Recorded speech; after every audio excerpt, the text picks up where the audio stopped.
한 분을 소개하고자 합니다. 그 할머니의 성함은 조니 에릭슨 타다입니다. 이분에 대해서는 조니 에릭슨 타다의 희망노트라는 책을 기초로 서술하겠습니다. 조니 에릭슨의 삶 가운데 고난을 보고 있노라면 너무나도 안타까운 마음이 들었습니다. 조니 에릭슨은 17세에 다이빙 사고를 당했고 45년도 더 지난 지금까지도 사지가 마비인 채로 휠체어에 앉아 살고 있습니다. 조니 에릭슨은 자기 손으로 좋아하는 피아노 곡을 연주하지도 못하고 자기의 발로 춤을 출 수도 없는, 다시 말해 사소한 소망도 이루지 못하는 사람입니다. 그런데 그런 분이 세계를 돌아다니며 위로를 받기보다는 도리어 사람들을 위로하고 소망을 전하는 연설가요 지필가로 활발하게 활동하고 있습니다. 어떻게 그럴 수 있습니까? 그럴 수 있는 이유 중 하나가 바로 부활에 대한 소망 때문입니다. 부활하게 되면 영화롭고 온전한 몸으로 하나님이 계신 그 좋은 곳에서 영원히 살게 되기 때문입니다. 그때에는 자기의 손으로 자신이 좋아하는 피아노 곡을 연주할 수 있을 뿐 아니라 그보다 더 좋은 수많은 것들을 할 수 있기 때문입니다.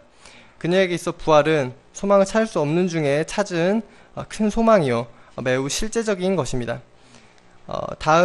다음으로 조니 에릭슨이 부활에 대한 갈망과 사명 간의 갈등에 대해 얘기해보고자 합니다. 그녀가 제일 많이 보는 성경 구절은 그리스도의 재림과 천국을 갈망하는 것이 얼마나 좋은지 말하는 구절들입니다. 그런데 그 다음으로 많이 보는 구절들은 이 땅에 소매를 걷어붙이고 열심히 일하라는 말씀들입니다. 성경은 이 두 가지 메시지를 동시에 전하고 있습니다. 유명한 성경인물인 바울은 천국에 가길 간절히 열망했지만 한편으로는 내가 육신으로 있는 것이 더 유익하리라, 또는 두렵고 떨림으로 너희 구원을 이루라, 복음을 전파하라, 세상 끝까지 가라 하며 말하였습니다. 이 두 메시지 사이에서 조니 에릭슨은 갈등했다고 합니다. 천국에 갈망하긴 하는데 이 땅에 할 일이 너무 많으니 너무 갈망하면 안 될 것 같았기 때문입니다. 그러던 중 그녀는 친구로부터 해답을 듣게 됩니다. 주님, 할 일이 너무 많습니다. 빨리 오십시오는 해답이 아닙니다. 예수님, 오시긴 하셔야 하는데 지금은 할 일이 너무 많습니다. 또 해답이 아닙니다. 해답은 비록 이 땅에서 해야 할 일과 싸워야 할 싸움이 많지만 그럴지라도 우리는 온 마음으로 갈망하며 주 예수여 오시옵소서 해야 하는 것입니다. 다음으로 조니 에릭슨은 천국과 부활에 대해 우리의 스스로의 마음과 생각을 점검할 수 있도록 다음과 같은 묵상 3가지를 해보라고 권고하고 있습니다. 첫째는 너무 쉽게 만족하고 있지 않은가입니다. 이 세상에서 좋은 것들은 장차 천국의 것들에 아주 희미하게 보여주는 것에 불과합니다. 문제는 그럼에도 우리가 이 세상의 좋은 것들에 지나치게 만족해버리는 것입니다. 마치 해변에서 휴가를 보내는 것이 어떤 것인지 상상할 수 없기 때문에 빈민굴에서 진흙파이나 계속 만들고 싶어하는 무지한 어린아이와 마찬가지입니다. 우리들은 현실이라는 만지고 느끼고 볼 수 있는 것들에 푹 빠져 너무 쉽게 만족하는 경향이 있습니다. 이제는 진흙파이를 만드는 일을 그만두고 해변으로 휴가를 떠나는 것처럼 우리가 꿈꾸던 것보다 훨씬 더 높고 웅장한 곳을 향해 떠나야 할 것입니다. 저는 이 묵상을 하는 가운데 주변의 것들을 쉽게 만족하는 자신을 깊이 반성하게 되었습니다. 제가 상상할 수 있는 최고의 것은 가정이 화목하고 경제적인 쪼들림이 없고 학교의 학생들과도 관계성이 좋고 성격도 웬만큼 나오고 교회에서 한두 가지 일을 섬기며 신앙적으로도 적당히 인정을 받는다면 더할 나위 없이 좋을 것입니다. 이 가운데 대부분은 이미 하나님의 은혜로 이루어졌습니다. 적당히 저는 너무나도 만족하고 있었습니다. 만족을 미덕으로 알고 있었기 때문에 굉장히 잘 살고 있었던 차였습니다. 하지만 실상은 해변에 휴가를 가는 게 어떤 건지 상상을 못하는 무지한 진흙파이 소년에 불과했던 것입니다. 제 만족은 미덕이 아니라 보이고 만져지는 것에 빠져드는 어리석음이었습니다. 이제는 제가 상상하지도 못했던 그 하늘나라와 다시 부활했을 때 영광스러운 내 몸과 또 하늘나라의 상급을 구하는 자가 될 수 있기를 기도합니다. 둘째는 최고로 좋은 것이 무엇일까입니다. 이 세상에 최고로 좋은 것이 무엇이냐고 하면 사람들은 저마다 생각하는 것이 있겠지만 그 모든 것들은 천국에 훨씬 더 좋고 영광스러운 일들의 암시 또는 전조에 불과합니다. 고기가 좋다고 한다면 천국에는 더 좋은 최상품의 고기가 있을 것입니다. 또 상상할 수 있는 또 좋은 것은 주님의 혼인잔치에 마틴 루터와 건배를 하며 다니엘 선지자와 포옹을 하고 나를 향해 걸어오는 가족들과 친구들을 만나는 것입니다. 또 이 세상에서 보다 그리스도의 사랑을 깊이 알게 되는 것이고 계시록의 말씀처럼 예수님이 우리의 모두의 눈물을 다 닦아주실 것입니다. 존 에릭슨은 특히 천국에서 가장 좋은 것은 더 이상 죄와 이기심에 짓눌리지 않는 순결한 마음을 갖는 것이라고 말합니다. 셋째는 욕된 것으로 심고 영광스러운 것으로 부활한다입니다. 이는 고린도전서 15장 42절 44절까지의 말씀을 생각나게 합니다. 죽은 자의 부활도 이와 같으니 썩을 것으로 심고 썩지 아니할 것으로 다시 살아나며 욕된 것으로 심고 영광스러운 것으로 다시 살아나며 약한 것으로 심고 강한 것으로 다시 살아나며 육의 몸으로 심고 신령한 몸으로 다시 살아나니 육의 몸이 있은즉 영의 몸도 있느니라. 조니 에릭슨은 이에 대해 다이아몬드를 예로 들었습니다. 그 귀한 다이아몬드도 석탄과 같이 탄소로 구성된 물질입니다. 비교적 잘 부서지고 볼품없는 탄소 덩어리도 지구의 멘틀에 엄청난 압력과 온도에 그리고 시간에 의해 다이아몬드로 변화하게 됩니다. 석탄과 같은 욕된 것으로 심어 다이아몬드같이 귀한 보석으로 되살아난 것입니다. 이는 천국에서 우리의 몸이 세상에서의 몸과 놀라울 정도로 다르면서 또한 비슷한 것임을 잘 설명해 줍니다. 천국에서의 나의 몸은 내 본질을 담고 있으나 현재와는 비교할 수 없는 영광스러운 몸이 되어 있을 것입니다. 현재 자신의 모습을 볼 때 낙담될 때가 종종 있습니다. 이것은 비단 조니 에릭슨 같은 장애인에게만 해당되는 얘기가 아닙니다. 그러나 탄소에서 나온 다이아몬드처럼 영광스러운 것으로 다시 살아날 몸으로 인하여 감사하게 됩니다. 이상을 볼 때 부활이 매우 실제적이며 얼마나 놀라운 것인지 다시 생각하게 되었습니다. 또 이 땅의 것에 지나치게 만족하는 자신을 발견하는 계기도 되었습니다. 주님께서 주신 부활을 믿음으로 받고 그 가치를 제대로 볼 수 있는 눈을 주께서 열어주시기를 기도합니다. 이상입니다.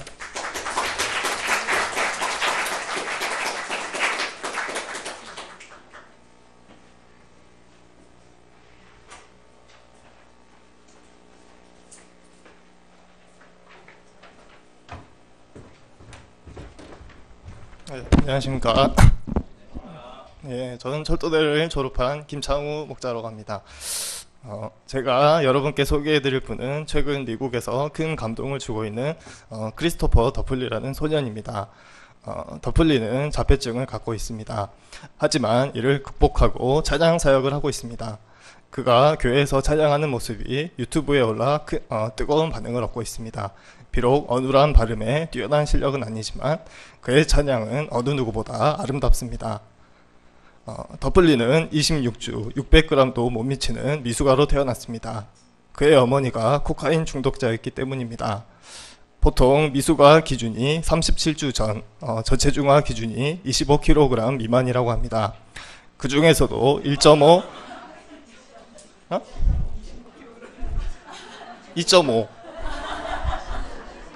자, 2.5kg 미만이라고 합니다. 그 중에서도 1.5kg 미만이 극소 저체중아로 분류되는데 그것의 반도 안 되는 체중으로 더플리가 태어난 것입니다. 더플리는 뇌가 충분히 자라지 못해 시력을 상실한 채 태어났고 자폐증이 있었습니다.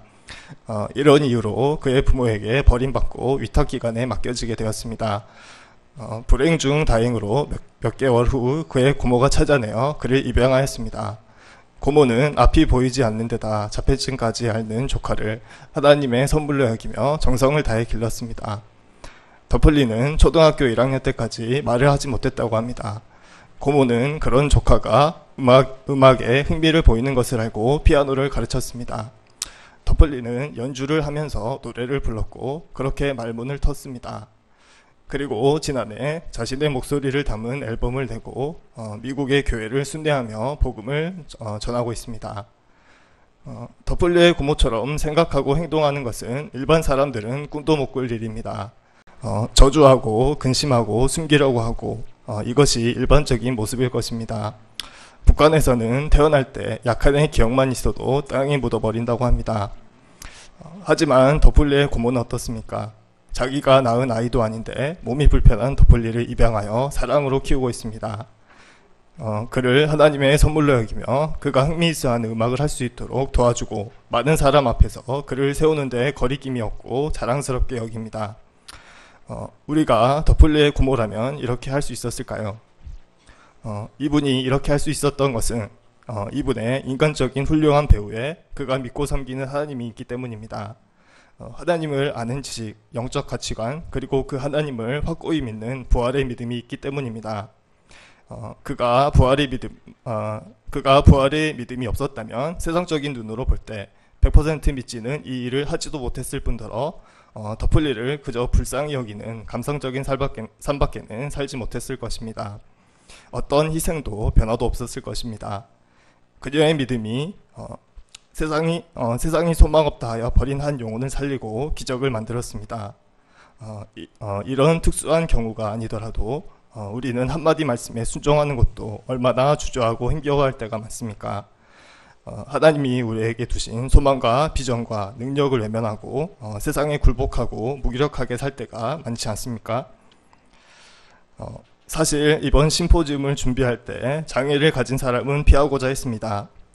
단순히 장애를 극복하는 것으로 박수를 받는 스토리가 훨씬 복잡한 삶을 사는 제게 큰 의미를 줄 것이란 설득력이 없었기 때문입니다.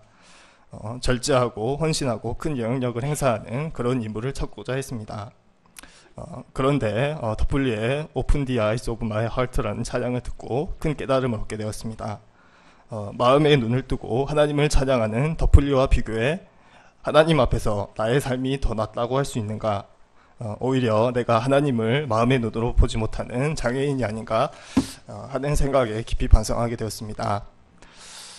요즘 삶이 너무 복잡해서 불안정한 상태에 있었습니다.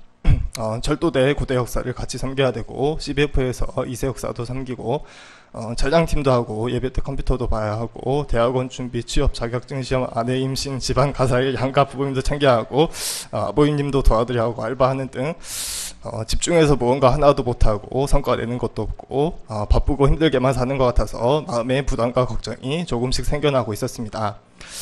그래서 삶을 심플하게 하고자 십자가를 줄이고 세상적으로 제게 이익이 되는 일에 집중하고자 생각하고 있었습니다. 하지만 그것을 행동으로 옮기지 않고 부활의 믿음을 덧입은 지금 진실로 유익한 삶을 살고 있다는 사실에 감사하게 됩니다. 고린도전서 15장 50절 형제들아 내가 이것을 말하노니 혈과 육은 하나님 나라를 이어받을 수 없고 또한 썩는 것은 썩지 아니하는 것을 유업으로 받지 못하느니라. 제가 하나님의 시각으로 나 자신과 세상을 바라보고 나의 불신, 나의 나약함을 버리고 하나님의 뜻대로 살고 순종하고 영원히 썩지 않는 유업을 바라고 완전한 승리를 누리는 믿음의 삶을 살기를 기도합니다. 네, 마지막으로 이 더플리에 대한 영상을 보며 마치겠습니다.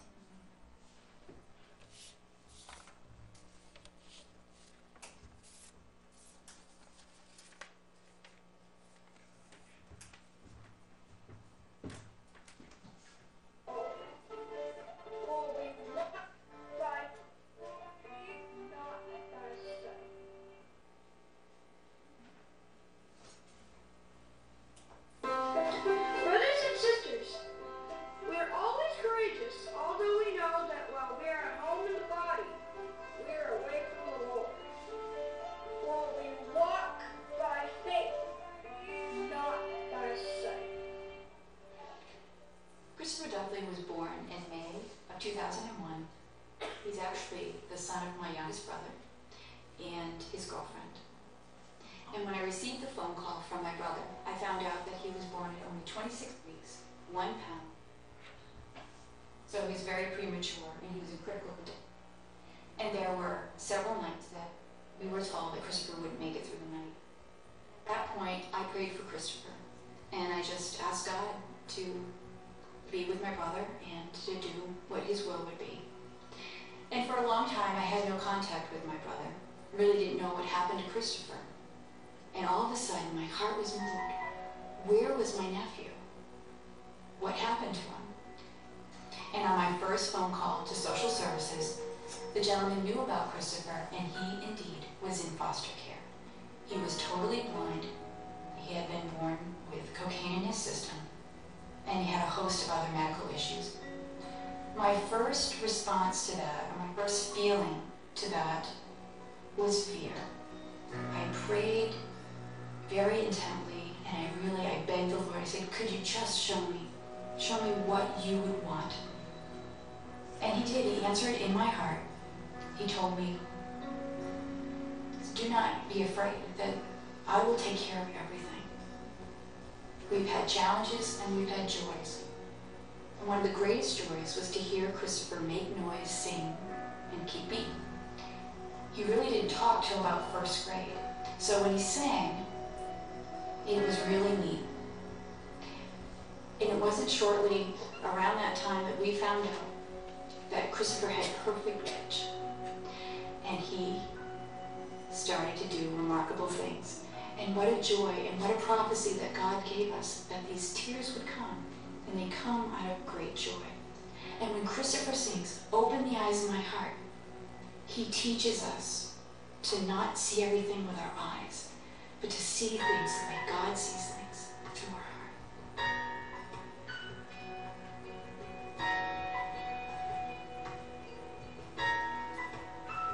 I can only imagine what it will be like when I walk by your side. I can only imagine what my eyes will see when your face is before me. Surrounded by your glory, what will my heart feel when I dance for you, Jesus? For in all to be still, when I stand in your presence, or to my knees and will I fall? Will I sing hallelujah? Will I be able to speak at all? I can only imagine. Yeah, I can only imagine. I can only imagine. Find myself standing aside. I can only imagine what is forever shaking. I can only imagine. I can only imagine.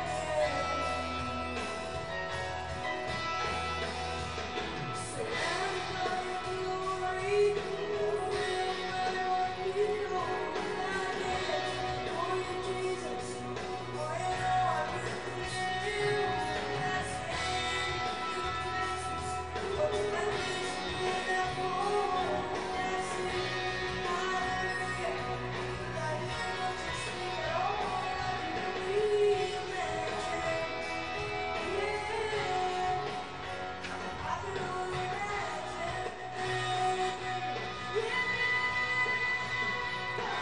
Surrounded by your glory, what will my heart feel when I dance for you, Jesus?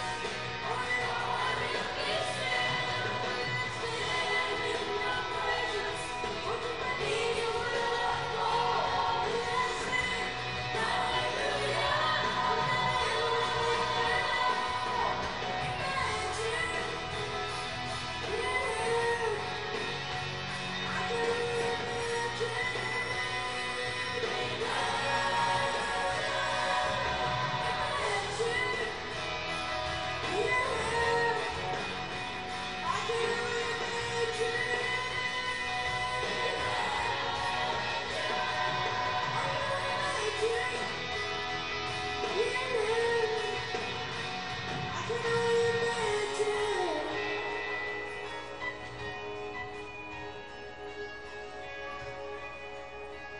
I can only imagine what I will do is forever, forever shaking.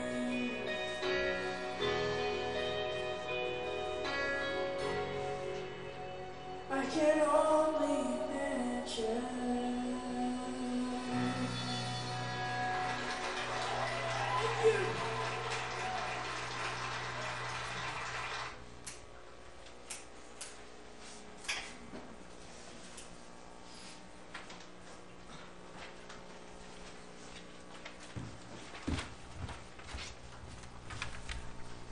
안녕하십니까. 저는 국민대학교 경영대학원을 졸업하고 현재는 취업준비생인 박진영입니다. 제가 전할 부활의 사람은 실로암 안과병원장 김선태 목사님이십니다. 김선태 목사님은 유년 시절 우연히 친구 따라간 교회에서 주님과 만나 불교 집안의 아이였지만 하나님에 대한 믿음이 생겨났습니다. 이후 6.25 전쟁 폭격으로 인해 한순간에 가족과 눈을 잃었습니다. 눈이 안 보이자 가까운 친척 고모에게 갔지만 그때 당시만 해도 눈이 안 보이는 아이는 재수없는 아이로 여겨져 없는 아이처럼 숨기고 거짓 취급을 하였습니다. 그때마다 설움으로 자살하고자 하는 마음이 들었고 심지어 스스로 허리띠로 목을 채워 죽으려고도 했습니다. 그때 죽지 말아라. 내가 자라서 옛니아르기를 하고 사는 날이 올 것이다. 라는 음성이 들려와 죽음의 세력을 이기고 살고자 마음먹었습니다. 어느 날 고모의 집 식구들이 피난길을 떠나려고 하자 눈이 안 보이는 목사님을 짐처럼 생각해 양잿물이 섞인 밥을 먹여 죽이고자 모의하였습니다. 목사님은 이를 듣고는 그 길로 도망쳤습니다. 갈 곳을 잃자 자연스레 거지가 되었습니다. 그럼에도 불구하고 큰 병치레도 없이 지내 그는 그 상황 가운데에서도 주께 감사를 돌렸습니다. 그랬던 그가 어느 날 옷병으로 죽을 위기에 처했습니다. 그때 신앙심 있는 할머니가 다가와 집으로 데려가 씻겨주고 기도 후 그의 몸에 난 고름을 입으로 빨아 고름을 짜주었습니다. 할머니의 집이 형편이 못돼 그 집을 나오게 되었지만 할머니는 그에게 항상 기도해 줄 테니 앞으로 세계를 다니면서 예수님의 말씀을 전하는 훌륭한 사랑의 종이 되라는 비전을 주었습니다. 시편 23장 4절 내가 사망의 음침한 골짜기로 다닐지라도 해를 두려워하지 않는 것은 주께서 나와 함께 하심이라. 주의 지팡이와 막대기가 나를 안위하시나이다. 그는 이 모든 은혜를 하나님께 돌렸고 거지 아이들을 은혜로 섬겨 거지 대장이 되었습니다. 또 비전이 생기자 공부를 해야겠다는 마음을 품었습니다. 어느 날 그는 국가기관에 의해 김선태 목사님을 포함한 거지들이 모두 소탕되어 맹하원에 보내져 거지 생활을 더는 할 수 없었습니다. 맹하원에서 때리는 어른과 차마 말할 수 없는 행위를 하는 어른들이 있어 그는 언제나 그곳에서 하나님을 부르짖는 기도를 할 수밖에 없었습니다. 중학교 시절 그는 더는 견디지 못하고 맹하원에 봉사왔던 김서관 장로님을 찾아가 맹하원을 나가고 싶다고 울며 도움을 청했습니다.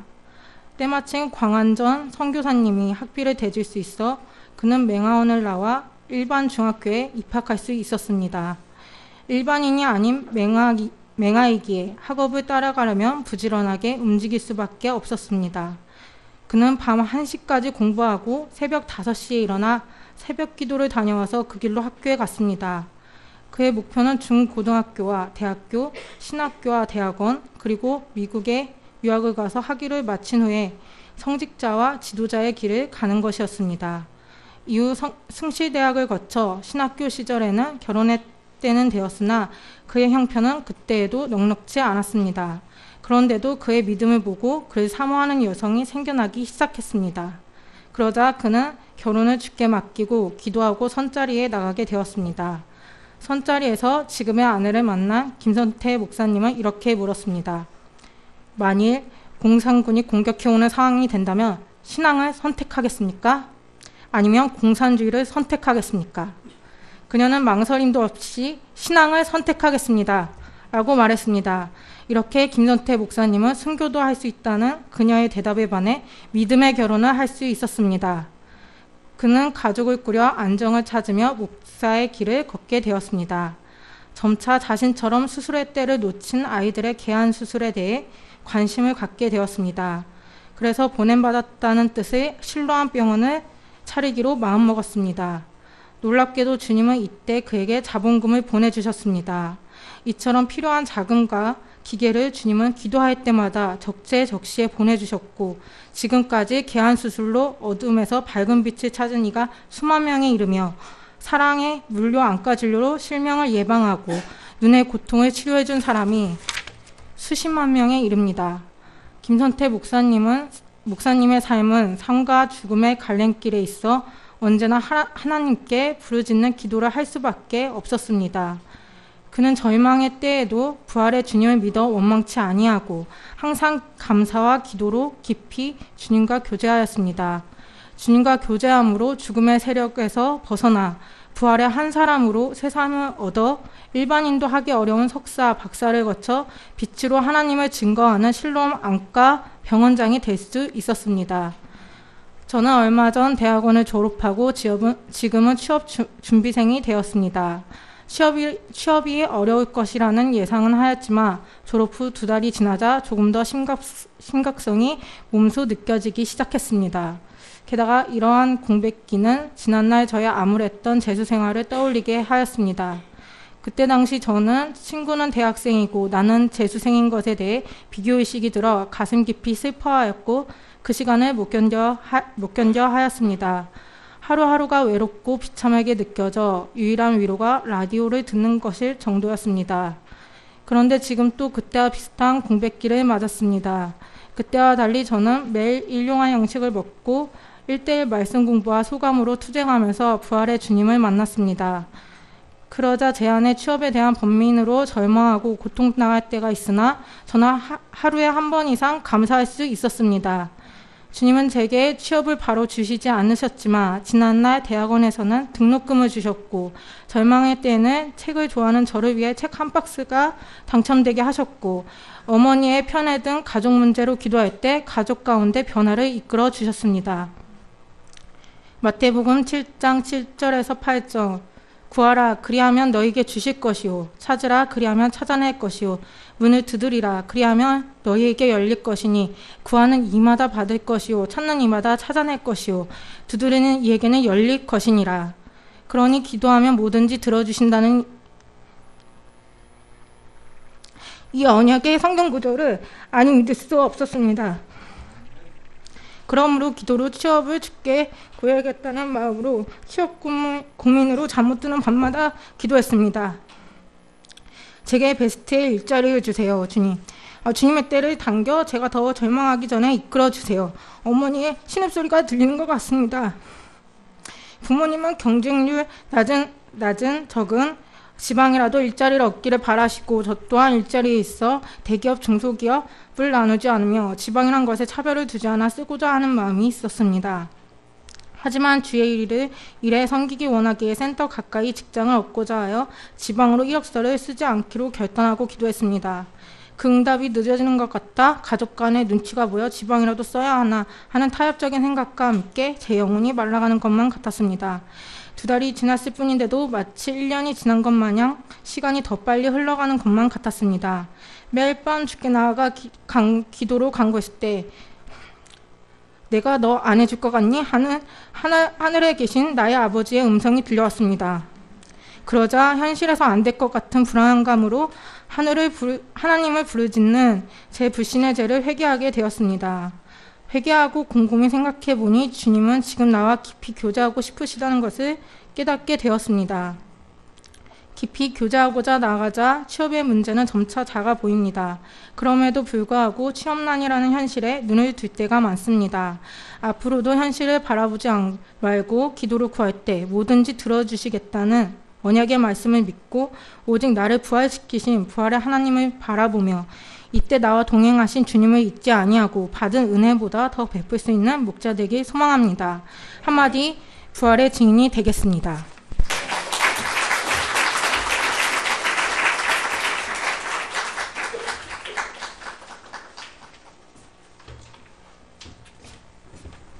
안녕하십니까. 저는 감사교회 김영수 목자입니다. 제가 발표할 인물은 맨발천사 최춘선입니다. 최춘선 할아버지는 맨발로 지하철에서 30년 넘게 외로이 홀로 사람들에게 전도를 하였습니다. 80이 넘는 연세에 다리도 교통사고로 인해 목발을 짚고 다녀야 할 정도로 불편했지만 모자와 가슴에 전도 문구가 적힌 종이를 붙이고 자신이 직접 만든 전도지를 사람들에게 나누어주며 하나님의 복음을 전하였습니다. 할아버지는 전도를 하늘의 소명으로 영접하시고 자신이 해야 할 일로 마땅히 하는 것으로 생각하셨습니다. 사람들은 추운 겨울에도 맨발로 다니며 전도를 하는 할아버지를 광인 취급하거나 망령든 노인이라고 무시하고 조롱하였지만 할아버지는 광야에 외치는 선지자와 같이 자신의 사명을 묵묵히 감당하였습니다. 할아버지가 맨발로 전도하시는 이유는 돈이 없어 신발을 못 사신어서가 아니었습니다. 그는 어렸을 때 중국을 드나들며 장사를 하시던 아버지로 인해 유복하게 자랐습니다.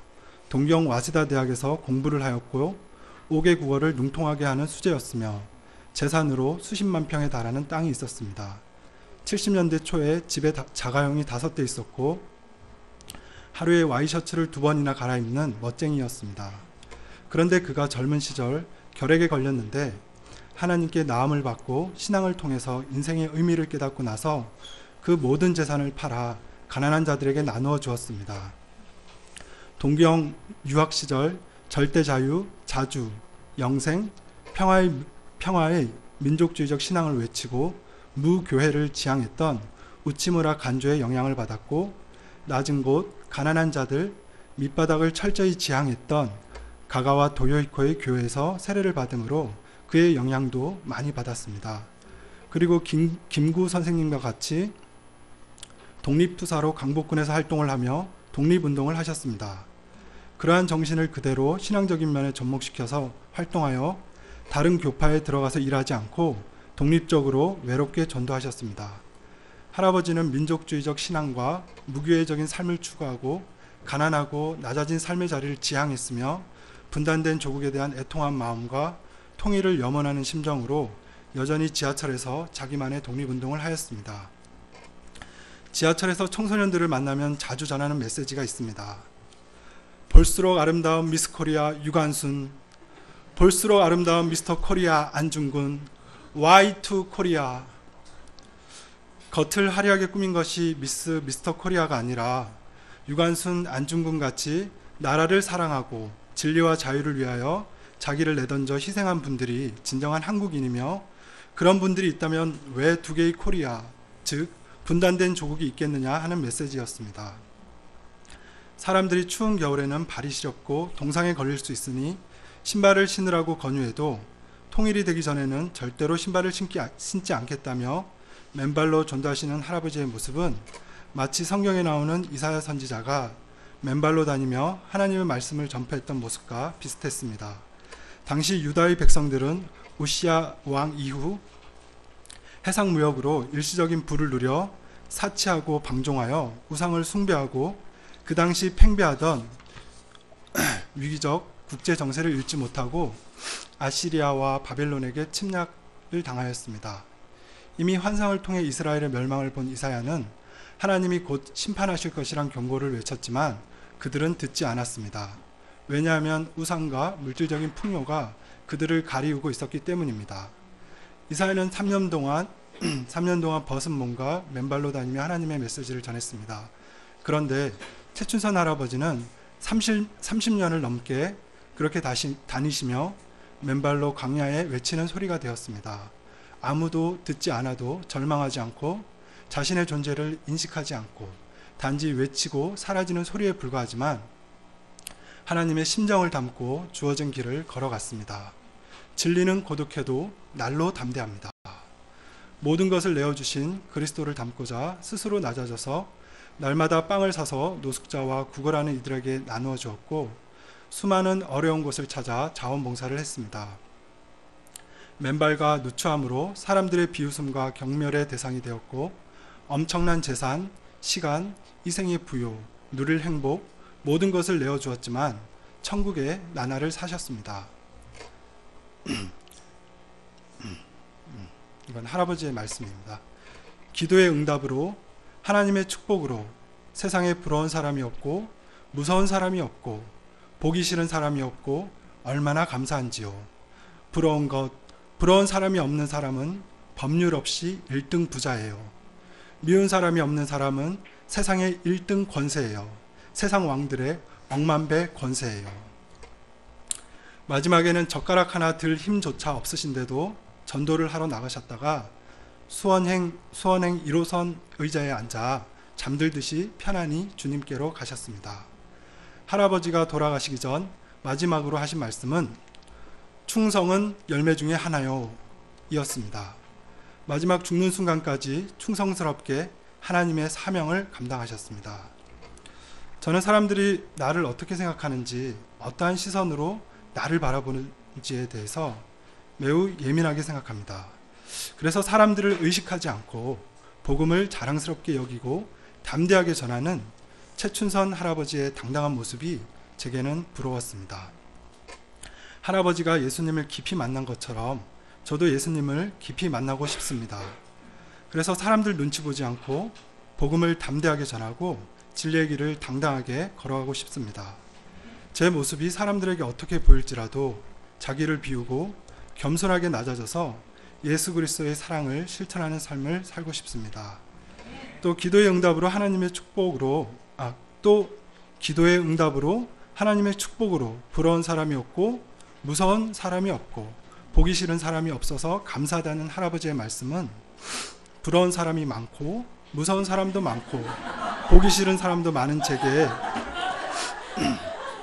더욱 열심히 기도해야 할 기도 제목이 되었습니다.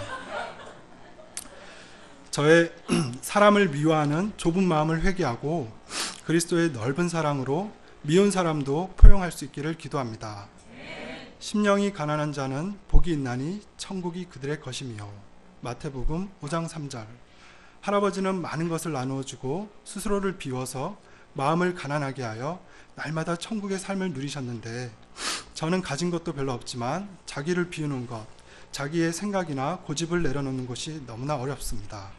특히 직장에서 예수님의 모습을 닮아 사람들을 섬기고 사랑해야 하는데 사람들을 미워하고 힘든 직장을 주신 하나님을 원망했던 것을 회개합니다. 사명은 각자의 것. 이것도 할아버지의 말씀입니다.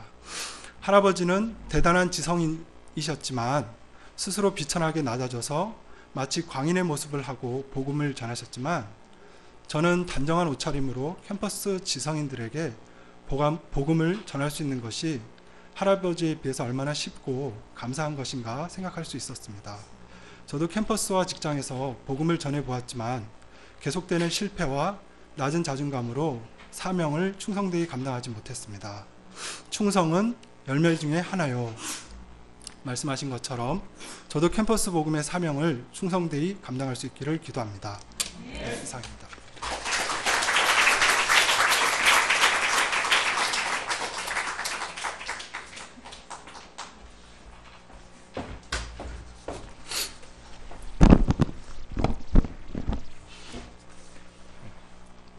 안녕하십니까. 믿음의 사람 심포지움 발표를 하게 된 고려대학교 환경생태공학부 조은빈입니다. 제가 소개해드릴 분은 100여 년 전 이 땅을 밟으신 서서평이란 선교사이십니다. 일제강점기에 조선으로 파송되어 22년간 가난하고 병든 한센병 환자와 고아, 과부들을 돌보며 사명인으로서 복음을 전한 서서평의 생애를 고찰하는 가운데 저는 깊이 감동을 받았습니다. 부족함이 많지만 그녀의 생애를 간략하게나마 여러분께 소개하는 가운데 여러분께서도 그녀의 겸손한 인품과 헌신적인 삶에 큰 은혜를 입으시기를 간절히 소망합니다. 서서평의 본명은 엘리자베스 요한나 셰핀이며 그녀는 1880년 9월 26일 독일 비스바덴의 한 독일한 카톨릭 가정에서 태어났습니다. 태어나면서부터 아버지를 여인 그녀는 어머니마저 미국으로 홀로 이민을 떠나자 할머니 밑에서 외롭게 성장해야만 했습니다.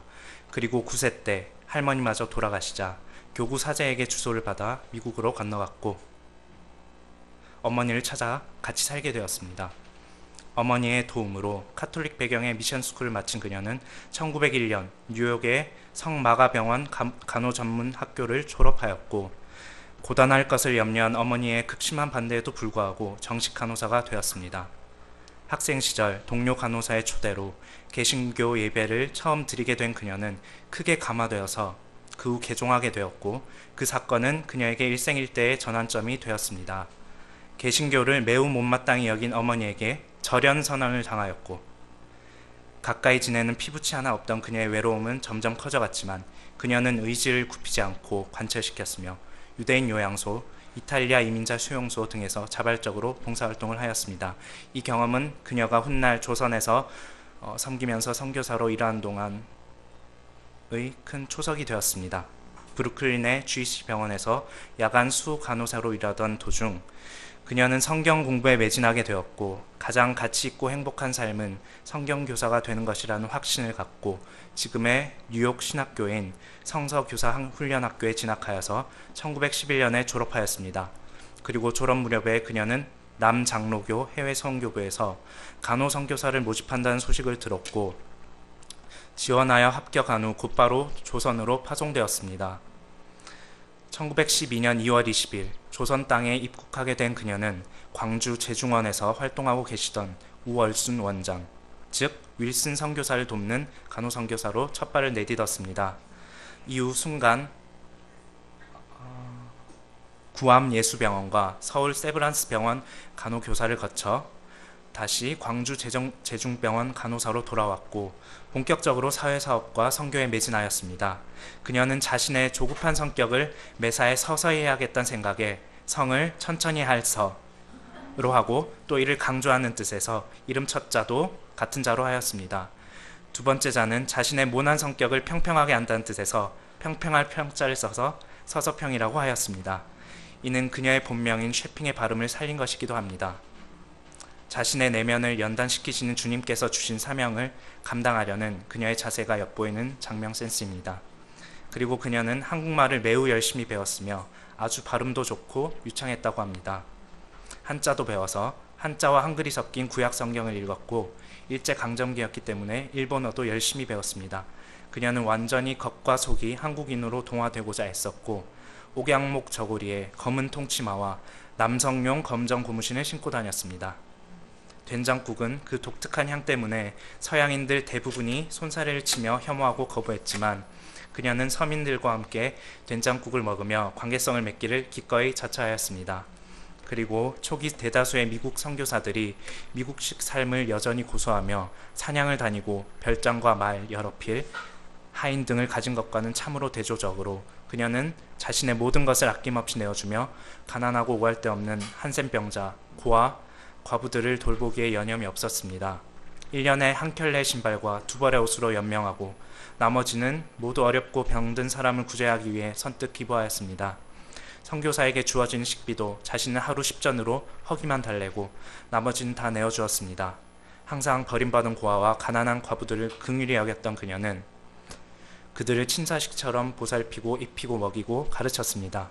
35명이나 되는 과부의 생계를 담당했으며 13명의 딸을 입양하고 1명의 양아들을 두었습니다. 입양 딸들은 모두 그녀가 율락가에서 구제해온 이들이었고 좋은 크리스천 가정에 모두 결혼시켰습니다. 또한 그 당시 이름 없이 큰년이, 작은년이, 개똥어멈 등으로 불리던 여성들에게 일일이 이름을 지어 불러주었고 한 인간으로서의 정체성과 자존감을 주님 안에서 회복하도록 복음의 말씀을 설파하였습니다. 이름도 없고 한글도 깨우치지 못한 채 아들을 낳지 못하면 소박을 맞고 쉴 새 없이 집안일만 해야 하는 등 비인간적이고 고단한 삶을 살던 그 시대의 여성들이 자립하도록 돕고 물심양면으로 지원하였습니다. 또한 제주도에까지 가서 약화된 건강에도 불구하고 해녀들에게까지 성경을 가르쳤습니다. 육로 수로를 가리지 않고 조선 방방곡 곡곡을 누비며 전도 사역을 감당하였고 언제나 첫째는 교회, 둘째는 가난하고 병든 이들, 마지막은 자기 자신의 순으로 우선순위를 확실히 하던 그녀는 그 언행일체의 신앙으로 인하여 성령, 사랑의 사도, 예수 계명의 실천자 등으로 추앙받았습니다. 그녀는 1922년 12월 여전도회의 전신인 부인조력회라는 단체도 조직하여 좀 더 체계적으로 전도, 자선, 빈민구제, 한센병자 돕기 사업 등을 진행해 갔습니다. 또한 식사 준비 때 경제적으로 어려운 여성들을 위해 한 숟갈씩 쌀을 객출하여 내어주고 주님께 바친다는 의미로 성미운동도 제창하였습니다. 1933년에는 최흥종 씨와 함께 한센 환자 대행진을 주도하였습니다. 광주에서 한센병 환자 150명을 모아 서울까지 함께 힘겹게 걸어갔습니다. 그녀는 총독부 앞에 버티고 서서 총독과의 면담을 요청하였으며 소록도 전체를 한센 환자를 위한 장소로 만들고 치료시설과 문화시설을 확충하여 환자들이 재활 후 갱생의 길을 걷도록 제안하였습니다. 총독은 결국 수락하였고 1939년 11월 소록도 나환자 갱생 시설이 대폭 확대되었고 한센병 환자들의 여건이 개선되었습니다. 문둥이라고 비하당하고 핍박받으며 내면이 상처투성이 만신창이가 된 그 환자들의 마음을 그녀는 따뜻이 보듬어주고 그들을 위하여 눈물로 기도하였습니다. 그 다음으로 그녀는 간호계의 비약적 발전을 위해 애썼습니다. 간호교과서, 실용간호학, 간호요강, 간이위생법 등을 최초로 한글 번역해 소개하였고 한국의 국제간호협의회에 가입하는 데 지대한 공헌을 하였습니다. 마지막으로 그녀는 전문성을 갖춘 후학과 전도인을 양성하기 위해 학교를 열어 보통교육과 성경교육을 병행 실시하였습니다. 먼저 1922년 6월 양림동에 전도부인 양성학교를 설립하고 안방에서 여성들에게 성경을 주야로 가르쳤습니다. 그러다가 1926년에는 미국에 사는 로이스 니일이라는 여성의 건축헌금을 기부받게 되어 그 여성의 이름을 따서 사립 이일학교를 설립하고 강당, 기숙사, 배틀, 양잠 공간 등을 모두 마련하였습니다. 정부에서도 공식 인가를 내주었고 한글, 과학 등의 교양과 더불어 성경을 가르쳤습니다. 1935년까지 265명의 졸업생을 배출해냈고 그 졸업생들은 여전도사, 목회자 3호, 간호사, 산파, 교사, 유치원 보모 등 계몽사업과 신여성운동의 선봉장들이 되어 눈부시게 활약하였습니다. 그녀의 정신을 계승한 후계자들은 복음의 말씀을 중심으로 성경적인 가치관을 올바르게 확립하여 YWCA, 전남육아원, 부등육아원, 천혜경로원, 동광원, 은성원 등을 창립하고 세상에 선한 영향력을 끼치는 빛과 소금이 되었습니다. 이처럼 그리스도의 정신을 따라 선교와 봉사를 실천하던 그녀는 정작 본인은 만성 흡수 불량증인 스프루라는 풍토병에 걸려서 영양실조의 상태가 되고 말았습니다. 몸 전체에 어안이 들어 오들오들 떨면서도 그녀는 누워서 성경을 가르치는 열정을 보였습니다. 그렇게 늑장을 부리다가 수술을 간신히 받았지만 고통이 너무 심하여서 이겨내지 못하고 1934년 6월 26일 53세의 나이로 주님의 부르심을 받아 소천하였습니다. 꽃다운 나이에 이방 땅에 부르심을 받아 22년간 조선의 가장 비천하고 낮은 자들을 섬기는 믿음의 어미로 살았던 그녀는 임종하기 직전까지도 학생의 손을 붙잡고 복음을 전하였으며 마지막 찬송가를 부른 후 나는 하나님의 부르심을 받아 이제 떠납니다. 이제 아무 할 말이 없습니다. 먼저가 아니 천국에서 만납시다. 할렐루야 란 말을 남기고 눈을 감았습니다. 그녀는 주치의에게 호흡만 거두면 시체를 해부하여 연구자료로 삼으세요라며 끝까지 누군가에게 하나라도 더 내어주고 보탬이 되고자 하였습니다. 그녀가 운명했을 때 남긴 유산은 겨우 담요 반 조각과 27전의 돈, 강냉이 가루 2옷뿐이어서 사람들을 놀라게 하였습니다. 그리고 그 담요도 거적대기를 덮고자 하는 거지에게 반쪽을 찢어주고 남은 반쪽이었습니다. 그녀의 전생애 동안 그녀는 오직 어려운 이웃을 돕고 사랑을 베푸는 데에 전념하였습니다. 그리스도의 품성을 드러내고 하나님의 영광을 드러내는 도구가 되고자 하였습니다. 그런 그녀의 장례식은 광주 최초의 사회장으로 성대히 치러졌으며 1934년 10월 7일 오행 기념각에서 거행되었습니다. 그녀의 장례 행렬은 뒤따르던 천여 명의 시민들은 대성통곡하며 어머니, 어머니라고 부르짖었습니다. 불교도들도 전라남도 도지사도 경찰서장과 수많은 일본인들도 계층을 막론하고 그녀의 운구에 동참하였습니다. 이 가혹하고 열악한 조선 땅에 불굴의 의지로 믿음의 씨앗을 뿌리고 뿌리를 내려 주님의 아름다운 발자취를 남긴 그녀의 삶에는 주님의 선하심에 대한 강한 믿음의 짙게 깔려있음을 보게 됩니다. 서평의 부음을 듣고 그녀의 집에 달려간 벗들은 그녀의 침대 밑에 깔려있는 좌우명을 발견하고 숙연해졌습니다. 그것은 바로 Not success, but service, 즉 성공이 아니라 섬김이다 라는 말이었습니다. 일신의 안녕은 모두 제쳐두고 오직 고통받고 신음한 영혼들을 위해 모든 것을 내던진 그녀의 삶에는 그리스도의 성품이 흔적이 보입니다. 그녀가 이 한국 땅에 놓은 넓고 든든한 복음의 기초로 인해 주님의 영광이 크게 드러났고 엄청난 수의 믿음의 제자들이 양성되었습니다. 저는 이 서서평의 삶을 보면서 제 자신의 부족함과 연약함에 대해 깊이 통찰하고 회개하게 되었습니다. 물질적인 것에 연연하고 자기 중심성에서 탈피하지 못해 섬김과 사랑의 자세에 있어 많이 소홀했던 것 같습니다. 또한 쪼개서도 모자랄 판에 세워라 내워라 하면서 그냥 흘려보낸 시간들이 너무 많은 것 같습니다. 순종적이지 못한 제가 고집과 욕망을 온전히 내려놓고 주의 일에 최우선순위를 두는 예수님의 제자가 될 수 있기를 그리하여 믿음의 열매를 맺고 복의 근원이 되길 소망합니다. 현재 처한 상황에 절망하고 분노할 것이 아니라 오히려 선하신 주님의 주권을 바라보며 인내하는 가운데 인내하는 자가 될 수 있기를 간절히 기도합니다. 세월호 사건과 장막 도둑 사건으로 인해 많이 힘들고 심령이 지쳤었는데 제가 서서평의 믿음처럼 천국과 부활의 복음에 대한 확고한 소망을 갖고 하루하루 할 일들을 감당하며 투쟁할 힘과 지혜를 주님께 구하기를 결단합니다. 저의 연약함과 허물을 보듬어 주시는 주님 한 분을 바라보는 가운데 제가 이 혼란스러운 가치관이 팽배한 시대에 중심을 잃지 않고 한 영혼을 긍휼히 여겨 구제하기에 힘쓰며 복음 전도를 제 목숨보다 소중히 여기는 믿음을 배우기를 기도하고 열국의 목자로 성장해 가기를 간절히 소망합니다. 학교를 졸업하는 것을 저 자신을 위해 하는 것이 아니라 오직 주님께서 주신 사명을 감당하기 위한 초석으로 삼기 위해서 도전한 자세로 하겠습니다. 부활 스피릿을 덧입고 반드시 인내하고 감당해내겠습니다. 한마디 섬김과 사랑을 실천하는 예수님의 진정한 제자가 되겠습니다.